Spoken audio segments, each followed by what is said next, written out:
My sweet mates thought they figured out where my money came from, and honestly, I decided to let them think they were absolutely right, because watching them spiral was about to become my favorite form of entertainment. For 3 months straight, I'd been eating nothing but ramen noodles and wearing the same pair of torn jeans practically every single day. The kind of broke college student lifestyle where you calculate whether you can afford both laundry detergent and toothpaste in the same week. Then suddenly, almost overnight, I wasn't broke anymore, and the shift was dramatic enough that even the most oblivious person would have noticed something had changed. Brianna noticed first. Of course she did. Because that girl had a radar for other people's business that was honestly more accurate than most surveillance systems. She was standing in our shared kitchen area when she watched me unpack actual groceries from actual bags. Not the sad collection of instant meals and expired crackers I'd been surviving on, but real food like chicken breasts, fresh vegetables that weren't wilted, actual bread from the bakery section, and her eyes narrowed into these suspicious little slits like I'd just walked in carrying bags of stolen money. "Since when can you afford Whole Foods?" she asked, and the way she said it wasn't curious or happy for me. It was accusatory, like I'd personally offended her by having the audacity to buy organic produce. Before I could even formulate a response, her best friend materialized from absolutely nowhere. I swear this girl had been hiding behind the refrigerator or something, appearing like some kind of gossip-seeking missile asking if I'd gotten a job somewhere. I said something deliberately vague about family help, kept my answer short and ambiguous because I knew that would drive them even crazier than a detailed explanation, and they exchanged this look, this very specific look that said they didn't believe me for a single second, and were already constructing elaborate theories in their minds. The interrogations started small at first, so subtle I almost could have missed them if I wasn't paying attention. Brianna would randomly pop into my room to chat about absolutely nothing important, but really she was scanning every surface for clues, her eyes darting around like a detective at a crime scene, taking inventory of everything I owned. Her friends started asking these weird, probing questions about my schedule, where I went during the day, why I was suddenly dressing differently and wearing clothes that didn't look like they came from the clearance rack at Target, and each question was loaded with this underlying suspicion that made my skin crawl. Then one afternoon, I caught Brianna in my room completely alone, literally going through my trash can with her hands, digging through crumpled papers and empty food containers like she was on some kind of treasure hunt. When I walked in and she jumped about 3 feet in the air, she had the nerve to say she was looking for her lost earring, claimed it must have fallen in there somehow. In my trash can. Her earring. Right. That explanation made about as much sense as saying she was searching for her car keys in my toilet. That night, I heard her on the phone with her mom through our paper-thin walls, and she wasn't even trying to keep her voice down at this point. "She's definitely doing something sketchy, Mom. No normal college kid just suddenly has money like this. It doesn't make sense. People don't just go from broke to flush overnight without something shady happening." Her friend was already drafting an email to our RA about concerns regarding my behavior and safety issues on our floor, like I was some kind of threat to the community. They wanted answers so desperately it was literally eating them alive. I could see it in how they watched me, how they whispered when I walked by, how they couldn't focus on anything else. So I decided to have some fun with the situation and give them something concrete to find, something that would confirm all their wildest suspicions. That Friday, during our usual movie night in the common room, I very strategically left my laptop open at just the right angle with a Venmo notification clearly visible on the screen, one I'd carefully crafted earlier. "Robert paid you $500. Last night was amazing," with a little heart emoji for good measure. I watched Brianna's face in the reflection of the TV screen, and it was absolutely priceless. Her mouth literally fell open like someone had just told her the world was ending, and she grabbed her phone so fast she knocked over her entire drink, sending Diet Coke splashing across the coffee table. Her friends saw the notification too, and they had this frantic, completely silent conversation with just their eyes, widening and darting back and forth like they were telepathically screaming at each other. I casually closed my laptop like nothing had happened, stretched a little, and asked innocently what movie we should watch next, while they both sat there looking like they'd just witnessed a murder. The next day, Brianna invented the most transparent reason to come into my room. Something about needing to borrow a phone charger even though I'd seen her using hers that morning. I knew exactly what would happen, so I had strategically left a men's Rolex sitting on my desk, obviously a fake one that I'd bought online for $30, but looked expensive enough to pass a casual inspection. The second she saw it, I did this panicked, dramatic grab for it, snatching it up and clutching it to my chest. "Oh God, he must have left it here," I said, letting my voice shake just a little bit. She practically sprinted out of my room, didn't even bother with the phone charger excuse anymore, just turned and fled like the building was on fire. Within hours, literally within hours, everyone on our entire floor was whispering about me. I'd hear conversations stop when I walked into rooms, feel eyes following me down hallways, and the rumor mill was working overtime. But they needed more confirmation. Apparently the Venmo and the watch weren't enough evidence for their investigation. They were building a case now, gathering facts, constructing a narrative, and watching them work together like amateur detectives was absolutely hilarious. 3 nights later, during dinner in the dining hall, my phone rang at the most perfect moment, and I answered it right there at the table where everyone could hear. Didn't even get up or move to somewhere private. "Hey, Robert," I said, making my voice all soft and gentle, the kind of tone you use with someone intimate. "No, I can't tonight. I have that economics exam tomorrow and I really need to study.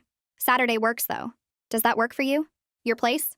I paused like I was listening to him respond, nodding along to the silence on the other end of my completely empty phone call. 43 isn't old. Stop saying that. You're barely divorced. It hasn't even been a year yet. Brianna's fork clattered onto her plate so loudly that people at other tables turned to look, and her friend was typing frantically on her phone, probably updating their group chat with this breaking news.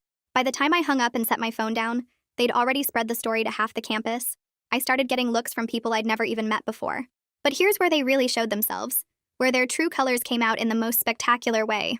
Brianna actually reported me to the RA for safety concerns about older men in the suite and potential exploitation happening on our floor. The RA pulled me in for this mandatory wellness check, sitting me down in her office with such a concerned expression, asking if I felt pressured or unsafe in any relationships, if anyone was coercing me into anything I didn't want to do, and I had to pretend to be confused about why she was asking. Meanwhile, Brianna's boyfriend started sliding handwritten notes under my door, these pathetic little messages that said things like, "You don't have to do this for money," and "I'm here if you need someone younger," and "You deserve better than some old man." Other guys on the floor suddenly got bold, trying to corner me by the elevators and the stairwells, asking if I had other arrangements available, or if I did this kind of thing regularly. And their thinly veiled propositions made my skin crawl. Boys will be boys, apparently. Brianna and her friend staged what they called an intervention, ambushing me in the common room and sitting me down with printed articles about murdered sugar babies and sex trafficking statistics, highlighting specific passages they thought were relevant. I sat there hiding my smiles behind my hand and nodded along seriously while they talked about the dangers of transactional relationships and men who prey on vulnerable young women. They left crisis hotline numbers on my pillow like little presents, along with pamphlets about resources for students in difficult situations. Brianna started documenting everything obsessively, like when I left the building, what I was wearing, how long I was gone, creating this detailed log of my movements. I knew she had her ear pressed against our shared wall trying to hear my phone calls because I could literally see her shadow under the door sometimes. So naturally, I gave her something worth recording, something that would really fuel her investigation. I staged this loud phone argument about Robert supposedly wanting me to drop out of school and move in with him, pacing around my room and raising my voice. "I'm not some toy you can buy, Robert. I have a degree to finish. No, I don't care how nice your condo is. This isn't Pretty Woman." I made sure my voice carried through the walls clearly. I heard Brianna scrambling around in her room, probably grabbing her phone to record this evidence. For 2 entire weeks, she built this comprehensive file. Screenshots of everything. Recordings of my phone calls, timestamps of when I came and went, detailed notes about my behavior. She genuinely thought she was gathering evidence to save me from some terrible situation, saw herself as this heroic figure rescuing a friend. The best part, the absolute cherry on top of this whole mess, was when Brianna's boyfriend sent me a dick pic with the message, "This one's free, no old men required." I just saved it, didn't respond, just added it to my collection of evidence. Then Tuesday morning arrived, and Brianna's parents showed up unannounced. They'd driven 3 hours after Brianna called them the night before, absolutely crying and hysterical about my dangerous situation and how she was worried I'd end up dead. Her mom was visibly shaking when they walked in. Her dad was red-faced and angry, demanding Robert's full name so he could go to the police, threatening to contact the university president and the local news. Brianna stood there holding this thick folder full of whatever evidence she'd meticulously collected over the past few weeks, looking like a lawyer about to present the case of the century. I let them talk for exactly 30 seconds, let them get out all their concerns and accusations and demands, just stood there quietly while they lectured me about safety and self-respect and making better choices. Then I pulled out my phone very calmly and showed them the email from the economics department about my new research position that I'd just started 2 weeks ago, complete with the very generous stipend that explained my sudden influx of cash. Then I showed them the Amazon receipt for the $30 fake Rolex, showed them how you could still order the exact same one in multiple colors. And then, of course, I showed them the screenshot of the boyfriend's dick pic, the one he'd sent yesterday after his girlfriend told everyone I was prostituting myself. I held my phone up high so everyone in the hallway could see it clearly, turned it so her mom got a good look, then her dad, then the RA who had appeared to see what the commotion was about. "This is what your daughter's boyfriend sent me yesterday because she told everyone on this floor that I'm a prostitute," I said clearly, my voice steady and calm. Her mom started screaming at Brianna about judgment and gossip and spreading vicious rumors, her voice getting higher and shriller with each word. Her father looked like he wanted to punch someone, his face turning an even deeper shade of red as he turned to confront the boyfriend who had slunk into the hallway.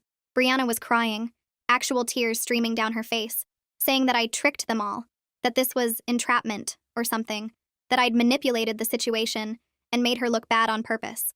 The only calm person in this entire chaotic scene, honestly, was the boyfriend who was looking pretty smug about his picture being displayed for everyone to see, like having his dick shown to his girlfriend's parents was somehow a point of pride.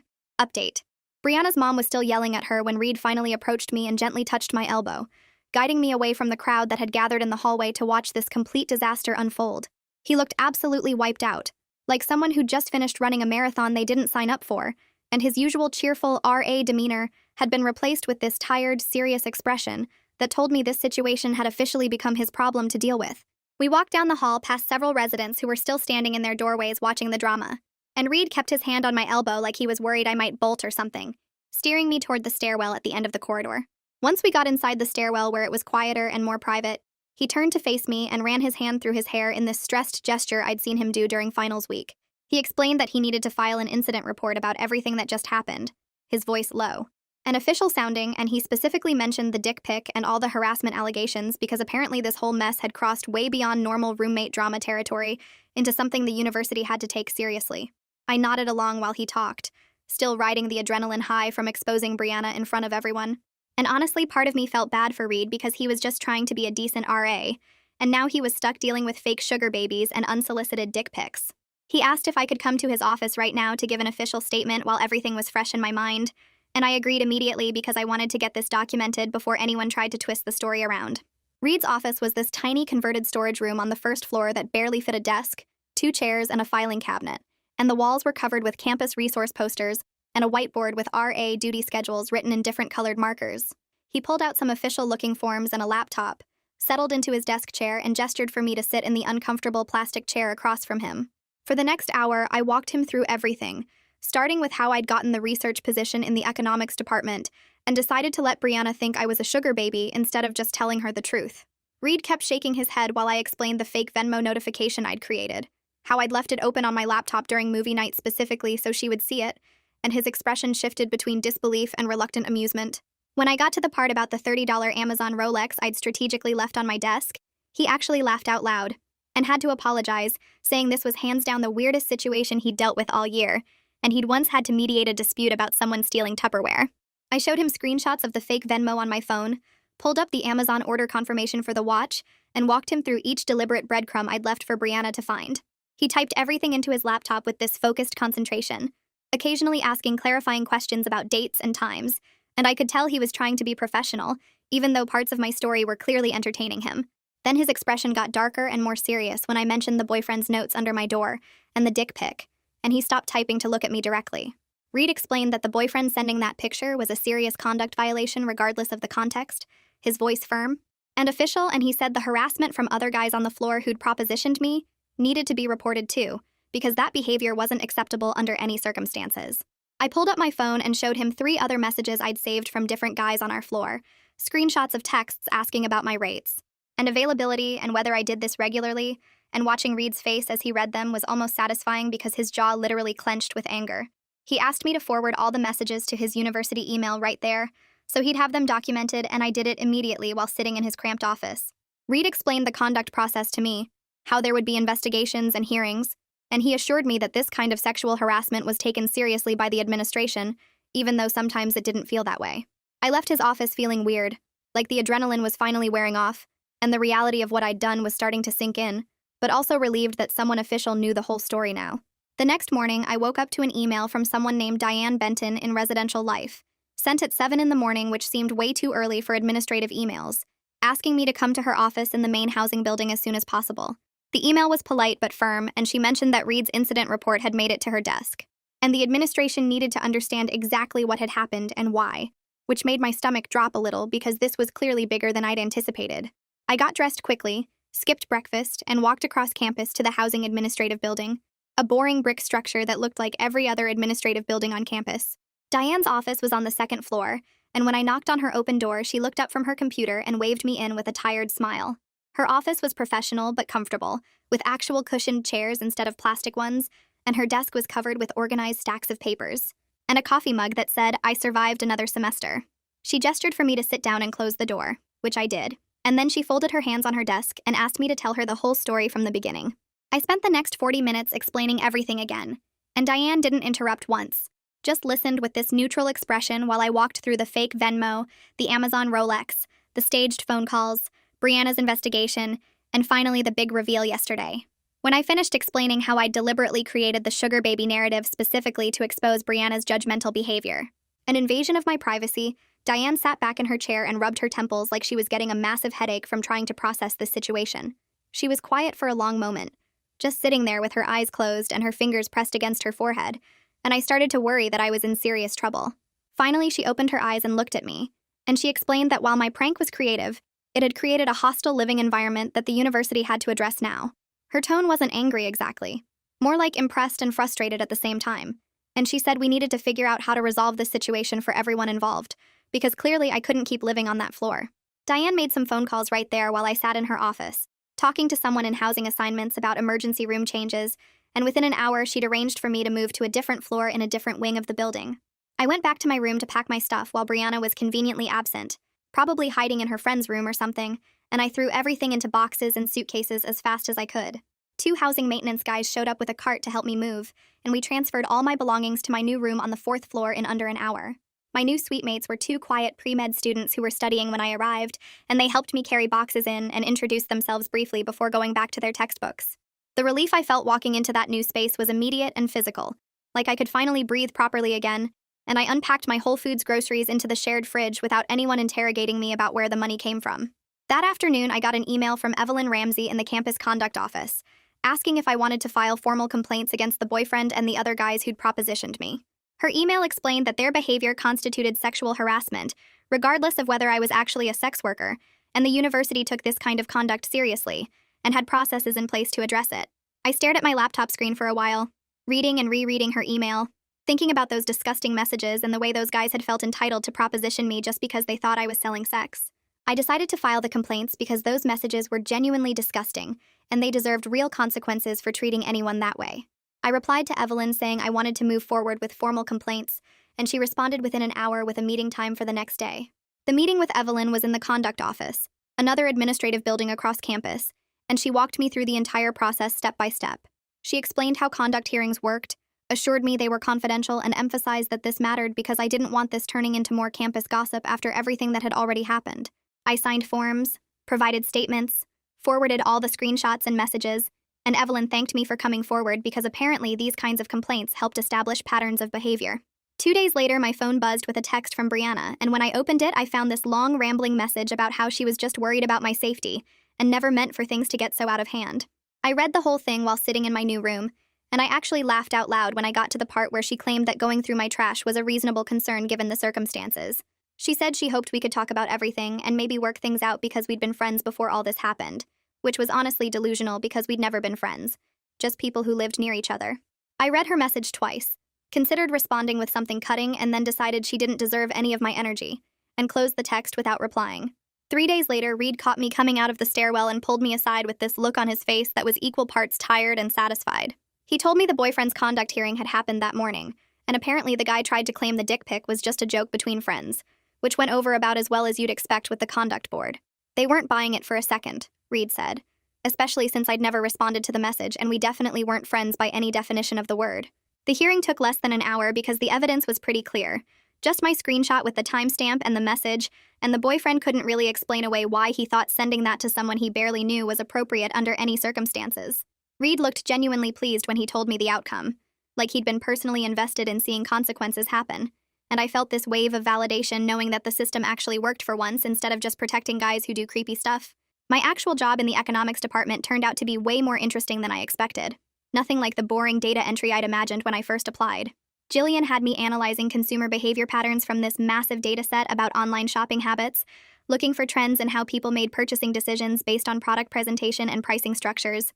She explained the project during my second week, spreading out charts and graphs across her desk, and pointing to specific patterns she wanted me to investigate further. I spent hours sorting through spreadsheets and running statistical analyses, and honestly, it was kind of fascinating watching patterns emerge from what looked like random numbers at first. Jillian never asked me anything about my personal life or why I needed the job or what had happened with my living situation. She just focused on the work and treated me like a competent person, capable of handling complex tasks. That refreshing lack of judgment and prying made me actually enjoy going to work, sitting in the quiet research office with my laptop and diving into data, while everyone else was at parties or dealing with roommate drama. Word about what happened with Brianna spread across campus faster than I could track, but the story got twisted into about 15 completely different versions depending on who was telling it. Some people genuinely believed I actually was a sugar baby and had just gotten caught, whispering about it in the dining hall when I walked past their tables.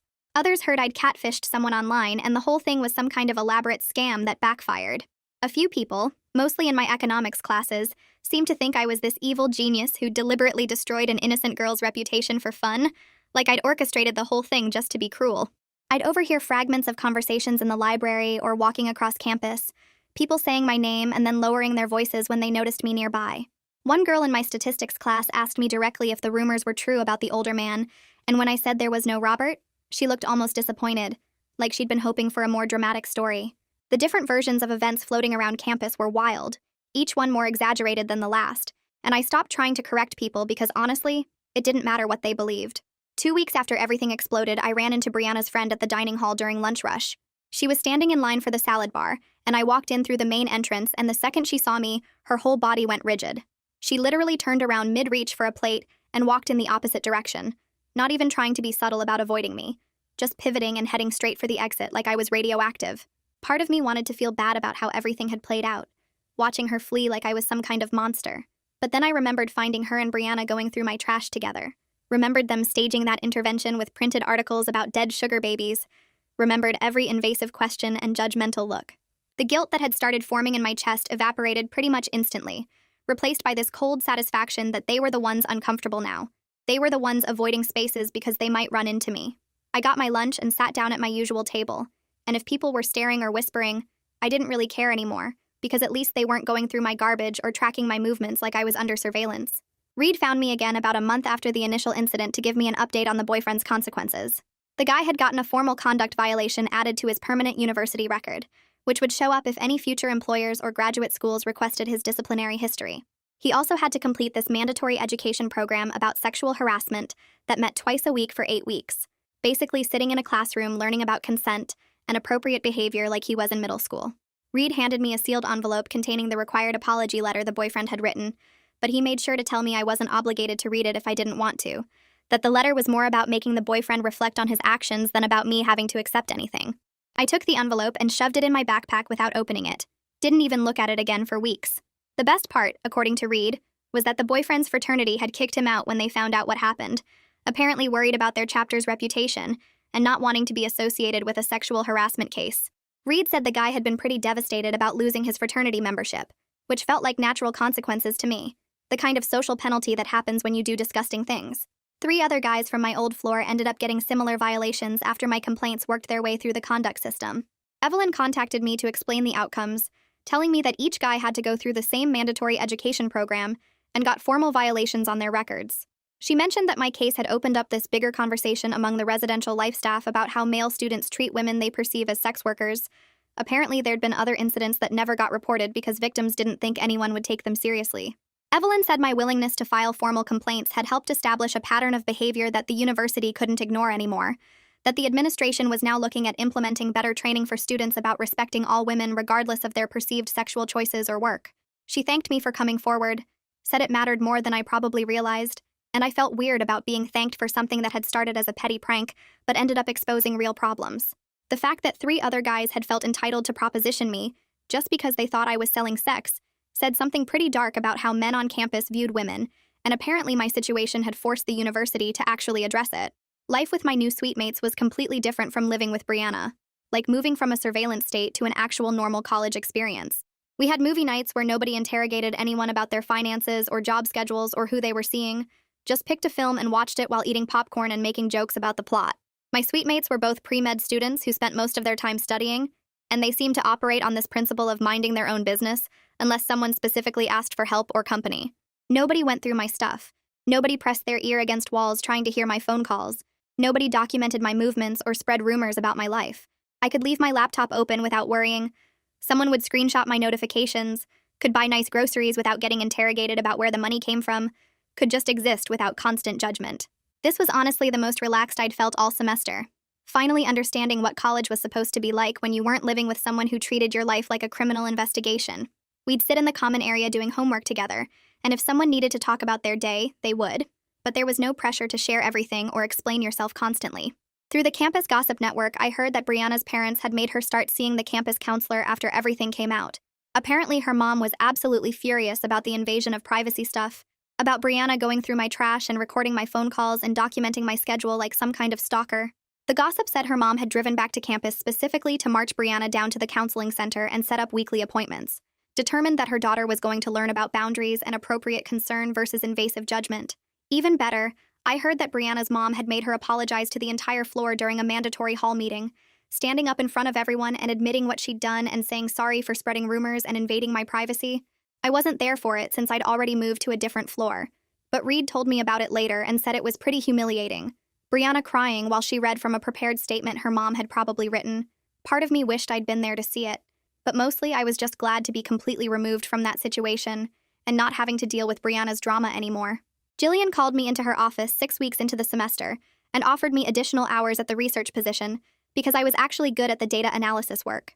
She spread out my recent reports across her desk, pointing to specific insights I'd identified in the consumer behavior patterns, telling me this was exactly the kind of analysis they needed for the larger study. The extra hours meant more money in my account, enough that I could keep buying real groceries instead of surviving on ramen, and maybe even save some for next semester or emergencies. I accepted immediately, thanked her for recognizing my work, and felt this surge of pride that someone was valuing my actual skills and competence rather than judging my life choices. After months of ramen poverty and calculating whether I could afford both soap and shampoo in the same shopping trip, having financial stability felt amazing, like I could finally breathe without constantly worrying about my bank account. The fact that this money came from legitimate work I was good at, not from some elaborate prank or fake sugar baby scheme, made it even better because I'd actually earned it through my own abilities. I got an email from the Residential Life Office asking if I'd be willing to speak at an RA training session about privacy and boundaries in residential life. First, I thought it was weird. Like, why would they want me to talk about this? When the whole situation had been so messy and dramatic. But then I read the rest of the email explaining that my case had highlighted real problems with how students treat each other in dorms. They wanted me to share my perspective on how Brianna's behavior had crossed lines, even though she thought she was helping me. How good intentions didn't excuse invasion of privacy or spreading rumors. I sat with the email for a day, thinking about whether I wanted to relive the whole situation in front of a room full of RAs. But then I realized that my ridiculous prank had accidentally exposed something important about residential life and student behavior. If talking about it could help future RAs recognize the difference between genuine concern and invasive judgment, maybe the whole mess had been worth something beyond just my personal satisfaction at exposing Brianna. The training session happened 2 weeks later in one of those standard conference rooms in the Residential Life building, the kind with rows of folding chairs and a projector screen that nobody ever uses.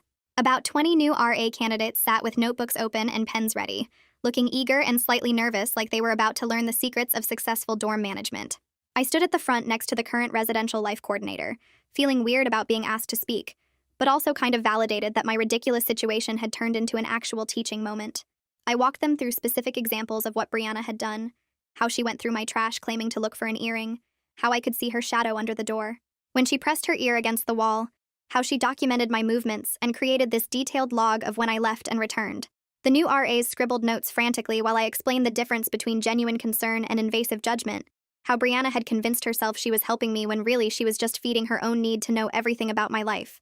I told them about the intervention with printed articles about murdered sugar babies, about the crisis hotline numbers left on my pillow, about how she reported me to the RA for safety concerns, when really she just wanted validation for her suspicions. Reed sat in the back row, and when I finished talking, he gave me this big thumbs up, and several of the new RAs asked follow-up questions about recognizing boundary violations versus appropriate welfare checks. The whole presentation took about 40 minutes, and afterward the coordinator thanked me for sharing my experience, said it would definitely shape how they trained RAs going forward about respecting student privacy even when they think they're being helpful. 6 weeks after everything exploded, I was sitting in the library on the 3rd floor, the quiet study area where people actually work instead of just pretending to study while scrolling through their phones. I had my economics textbook open and my laptop out working on a paper about consumer behavior patterns when I saw Brianna walking toward my table from across the room. She had this determined look on her face, the kind of expression people get when they've rehearsed a speech in their head about 50 times and are finally ready to deliver it. I watched her approach and immediately started packing up my stuff, shoving my laptop into my backpack and closing my textbook with enough force that it made a loud thump. She opened her mouth to say something, but I was already standing up, slinging my backpack over my shoulder and grabbing my water bottle off the table. I walked straight past her without making eye contact, headed for the stairwell, and went up to the fourth floor where I found another empty table and sat up again. Whatever reconciliation speech she had prepared, whatever apology or explanation or justification she wanted to offer, I wasn't interested in hearing it because I didn't owe her forgiveness, just because she felt guilty now about how everything went down. My economics professor caught me after class 3 days later, asking me to stay behind for a minute while the other students filed out of the lecture hall. He leaned against his desk with his arms crossed and told me that Jillian had been sending him updates about my research work, said she was really impressed with my analysis skills and attention to detail. Then he asked if I'd ever considered graduate school, said students with my aptitude for data analysis and economic theory should think about continuing their education beyond undergraduate. The suggestion caught me completely off guard because I'd never really thought about grad school before, had always just assumed I'd get my bachelor's degree and then figure out some kind of job in business or finance. But having a professor tell me I was good enough for graduate programs, that someone believed in my academic abilities enough to suggest I keep going, felt really validating in a way I hadn't expected. I thanked him and said I'd think about it, and he gave me some information about different economics programs and told me to come talk to him if I wanted help with applications. The semester ended 2 weeks later after finals week, that exhausting period where everyone lives in the library and survives on coffee and stress. I packed up my stuff to go home for winter break and realized I was actually excited to come back in January, which was completely wild considering how miserable I'd been just a few months ago. My grades were solid, mostly A's with 1 B+ in statistics, and my research job with Jillian was genuinely interesting instead of just being a paycheck. My new suite mates had turned out to be great, quiet, and respectful, and totally uninterested in investigating my personal life or spreading rumors about my finances. We'd had a little holiday party before everyone left for break, just ordering pizza and watching movies without anyone interrogating anyone else about their life choices. The contrast between living with them and living with Brianna was so stark it almost felt like a different universe, one where college students could actually just coexist peacefully without turning everything into drama. I ran into Reed on campus right before winter break, both of us walking toward the parking lot with suitcases and bags full of stuff to take home. He stopped to chat and mentioned that Brianna had requested a room change for spring semester, said she was moving to a different building entirely on the other side of campus. Part of me wondered if she'd learned anything from the whole situation, if the embarrassment of having her parents show up and her boyfriend's dick pic displayed for everyone had taught her something about boundaries and judgment. But mostly I was just relieved that I wouldn't have to worry about accidentally running into her in the hallways or the dining hall anymore, wouldn't have to deal with awkward encounters or forced conversations. Reed said he thought the room change was probably good for everyone involved, that sometimes people just need a fresh start away from situations that went badly. Spring semester started in January, and I was thriving in ways I genuinely didn't expect, like something had shifted after the whole Brianna situation, and I'd found my actual place on campus. I was working more hours with Jillian on the research project, diving deeper into the consumer behavior data and identifying patterns that she said were really insightful. One afternoon in late February, she called me into her office and told me she'd submitted my research analysis to an undergraduate conference happening in April, one where students present their work to actual professionals in the field. The conference had accepted my submission, and I'd be giving a presentation about my findings, standing up in front of economists and professors, and explaining the patterns I'd identified in online shopping behavior. The news made my stomach flip with nervousness and excitement at the same time. This weird mix of terror and pride that I was going to present actual academic research to people who did this professionally. The conference happened on a Saturday in April at a hotel conference center about an hour from campus, one of those big events with multiple presentation rooms and name tags and coffee stations in the hallways.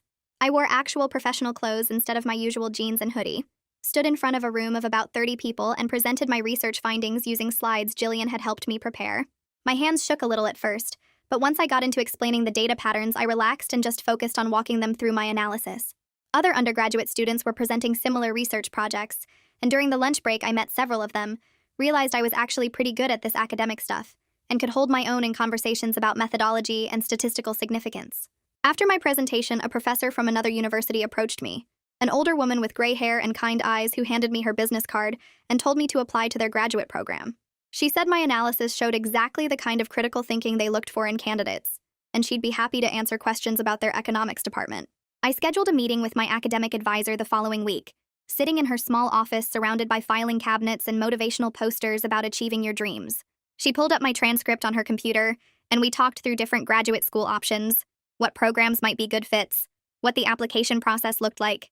She was genuinely supportive and excited, not at all dismissive like I'd worried she might be, and she helped me map out a timeline for taking the GRE and requesting recommendation letters and writing personal statements. For the first time since starting college, I had clear goals beyond just getting through the current semester, could actually see a path forward that involved doing work I was good at and enjoyed. My advisor printed out information about various programs and told me to start researching them over the summer. Said we'd meet again in the fall to finalize my application strategy. Reed graduated at the end of spring semester and threw this big goodbye party in his apartment off campus, inviting everyone from our floor plus a bunch of other people he'd met during his years as an RA. I showed up with a bottle of cheap wine and found him in the kitchen surrounded by pizza boxes and red Solo cups.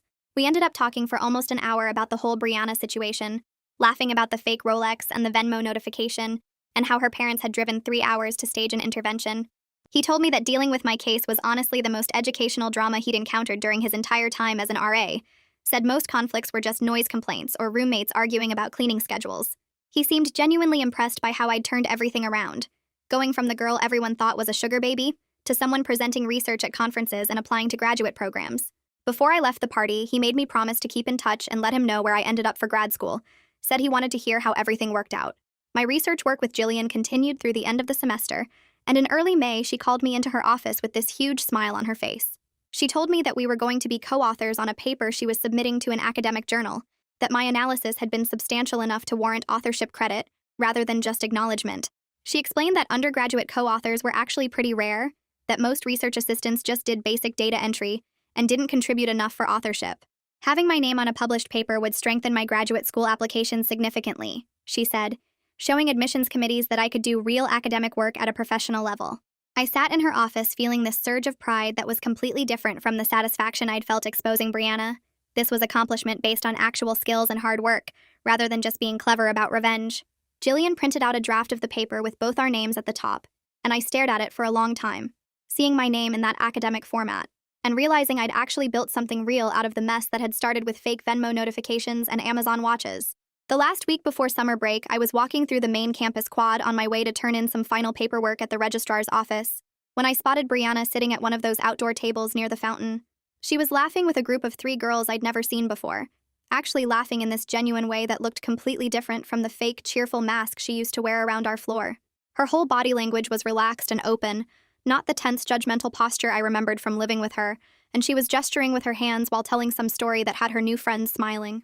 I slowed down for just a second, not stopping completely, but definitely noticing how much happier she looked compared to those awful weeks when she was obsessed with investigating my life.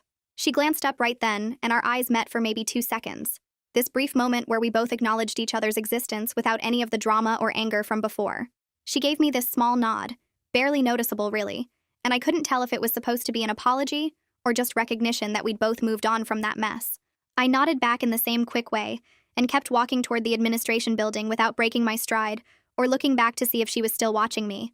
The whole ridiculous situation with the fake sugar baby prank ended up being the weirdest path to figuring out what I actually wanted to do with my life, and sometimes I still can't believe how it all worked out. That research position I got just to explain away my sudden money turned into this whole career direction I'd never considered before, analyzing data and working with Jillian on actual published academic work. I'm heading into my senior year now with solid graduate school plans, recommendation letters from professors who actually respect my work, and a transcript that shows I'm good at this economics research stuff. The people who spent weeks judging me and spreading rumors about my supposed prostitution all faced real consequences, while I ended up genuinely successful in ways I never expected. And there's something satisfying about knowing that their worst assumptions about me pushed me toward discovering my actual talents.